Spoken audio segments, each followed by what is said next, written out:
সফল উৎক্ষেপণ ঠিক 12টা 1 মিনিটে শুভাংশুদের নিয়ে উড়ল ড্রাগন। রাকেশ শর্মার 41 বছর পর দ্বিতীয় ভারতীয় মহাকাশে।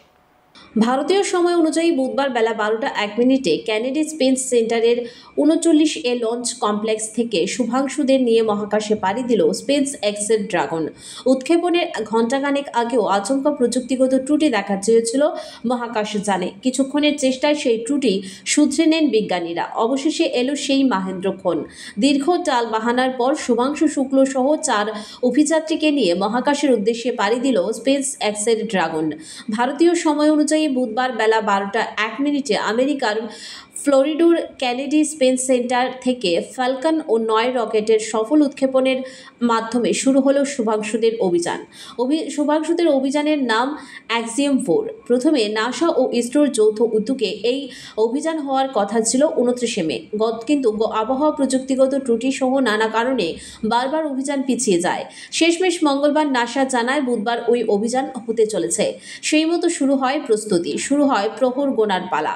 অরল্যান্ডের এক সংবাদ মাধ্যম সূত্রে খবর, বুধবার সকালে উৎক্ষেপণের ঘণ্টাখানেক আগেও আচমকা প্রযুক্তিগত ত্রুটি দেখা দিয়েছিল মহাকাশযানে। জানা গিয়েছে ওই কারণে আবহাওয়া সংক্রান্ত তথ্য মহাকাশযানে আপলোড হচ্ছিল না, কিন্তু কিছুক্ষণের মধ্যেই অর্থাৎ বিজ্ঞানীদের চেষ্টায় সেই ত্রুটি সংশোধন করেন।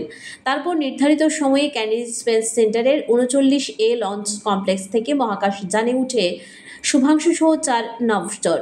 ঠিক 12টা 1 মিনিটে ফ্যালকন 9 উৎক্ষেপণ হয়। আন্তর্জাতিক মহাকাশ স্টেশনের উদ্দেশ্যে পাড়ি দেয় ড্রাগন।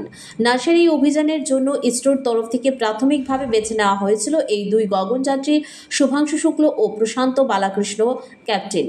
মূল মহাকাশচারী হিসেবে বেছে নেওয়া হয় 39 বছরের শুভাংশুকেই। তার বিকল্প হিসেবে রাখা হয় প্রশান্তকে। শুভাংশু ড্রাগনের পাইলট হলেও অভিযানের কমান্ডার হিসেবে নেতৃত্ব নিচ্ছেন নাসার প্রাক্তন নভশ্চর তথা অ্যাক্সিয়াম স্পেসের মানব মহাকাশযানের ডিরেক্টর রেগি হুডসন। এছাড়াও থাকছেন পোল্যান্ডের সায়েন্স উরানাস্কি উইনিস্কি এবং হাঙ্গেরির টিবর কাপু।